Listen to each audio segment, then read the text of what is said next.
Many parents think that having authority in your home is about being loud or being harsh even. This is just not the case. The parents that I know that have the most authority, they never need to raise their voice. Authority speaks for itself, and if you're a parent operating in calm authority, shouting should almost never need to happen. In this video, I'm going to go through 3 things that calm authority is not, and the solution for each one of them. Then at the end, I've got 3 tips on how to start the ball rolling in your home. The first thing that calm authority is not is yelling. If your child does something wrong and you yell at them for doing that thing, what are you teaching them? Are you teaching them how to regulate their emotions? You're actually teaching them the opposite. You are showing them when something bad happens, that I, the parent, your example, I'm going to shout and yell. It's showing them, I don't have enough self-control. I don't have enough emotional maturity to deal with these problems. And whether we like it or not, the parents are always the example for the kids.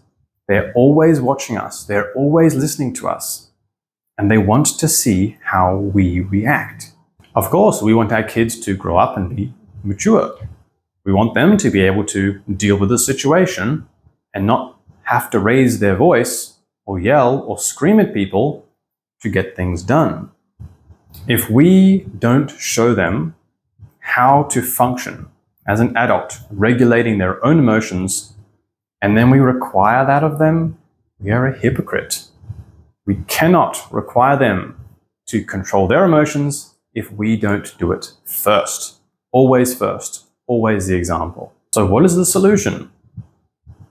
It's not easy, but we just have to be a better example. This requires practice. If you are someone that gets angry easily, like me, then we need to work on how to not yell and scream when things go wrong. I practiced it. I could see that I was blowing up at my kids for no reason. Now, that sometimes they were being naughty. They're irritating sometimes. You know, everybody has kids that can be a bit irritating, but the problem was not with them, right? Children in the whole world will annoy you. It is a given. It is the common denominator for all kids everywhere. They can be annoying, right? We love them. I'm not saying anything, just, you know what I mean? But we don't need to react to little children being irritating. You will need to practice, like I had to practice, not getting angry. You need to enter a situation, it could be with your kids, it could be a different situation, in which you know you're going to become frustrated. And you need to consciously decide in the moment, I'm not going to raise my voice. You can even do something physical as a reminder, like put your hand on your throat, or just like scratch it if you want to be subtle, or put your hand on your stomach. Anything that can help remind you, I'm not going to lose my cool. I'm more controlled. And then your kids will see that, and they'll start to pick up on it, and they'll start to copy you. The second thing that calm authority is not is emotional distance. Do you really know your kids? Like properly, like deeply. And I'm not just talking, what's their favorite color? What's their favorite toy? I'm talking the good stuff. Can you predict when they're going to become angry? Can you gauge their frustration level? Do you know how to help them calm down and cool off from a frustrating situation? What are their triggers? These are the type of things that we can only really start to know when we've spent enough time with them. A lot of the time as parents, we get really busy. Maybe we've got a lot of work to do. I know there's bills to pay. We have a lot of responsibilities. But we need to prioritize the children.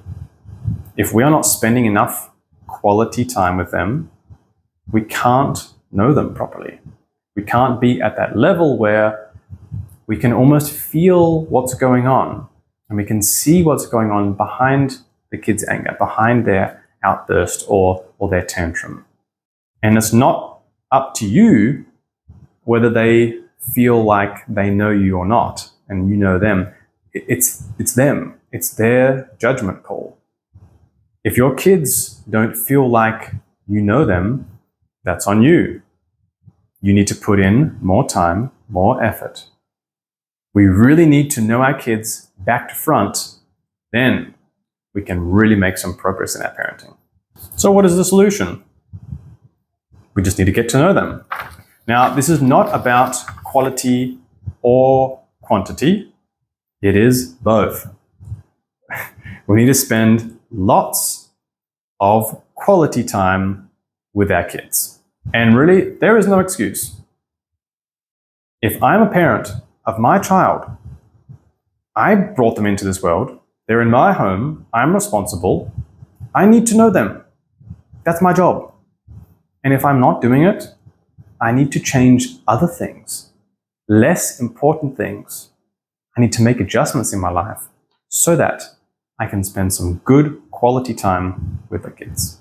The third thing calm authority is not, is being abusive or being harsh.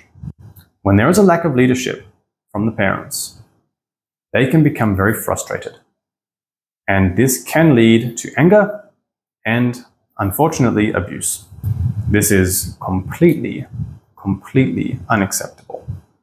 There should not be any cases where us as parents are abusive or overly harsh with our kids. And I understand that sometimes our life gets very frustrating. But our job as parents is to protect them from the frustrations of the world, not to be their frustration. We're supposed to protect them from the danger outside, not be the danger inside ourselves. It's backwards. What is the solution? Usually, when parents have unresolved things in their own life, then it comes out at home.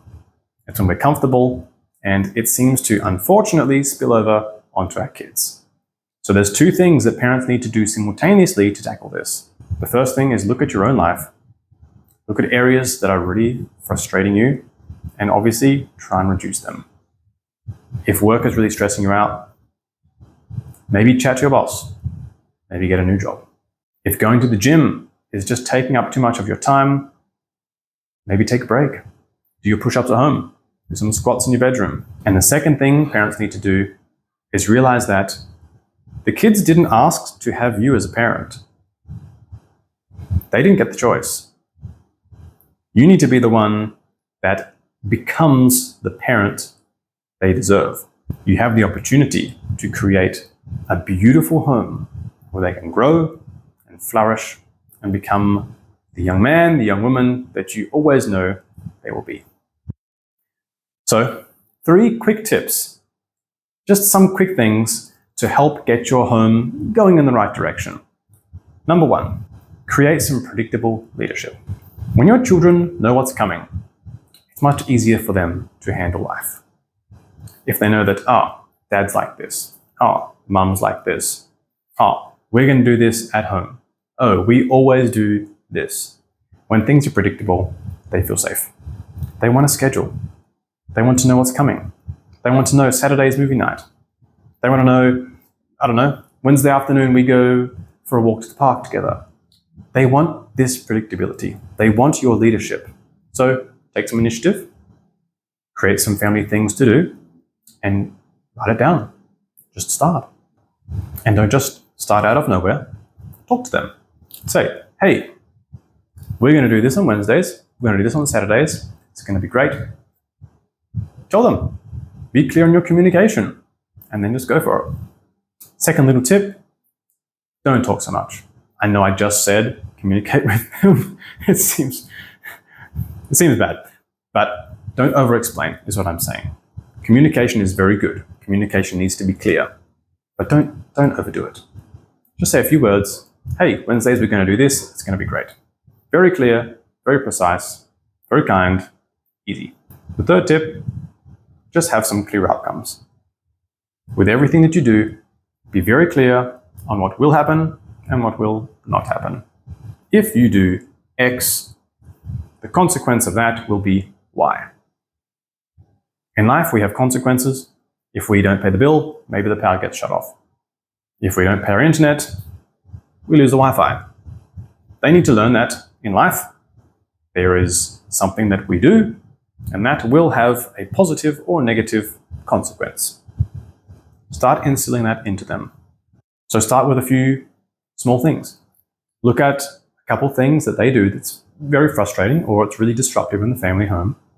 And for example, if they spend too much time on their phones or whatever, and you think it's too much, then you have the authority to set a time limit. If in your home, I don't know, an hour a day is enough, just tell the kids, hey, just so you know, we're going to be changing screen time. We're going to limit it to an hour, and if you don't do it, this will be the consequence. If you don't stop after an hour, you don't get your phone tomorrow. And just say it. And then you follow through. If they do it the next day, they go for an hour and 10 minutes, you say, sorry buddy, hand over your phone, you don't get it tomorrow. Be clear, be precise, don't over-explain, and then just be consistent with whatever consequence you've put there. I've written up a little ebook. It's free.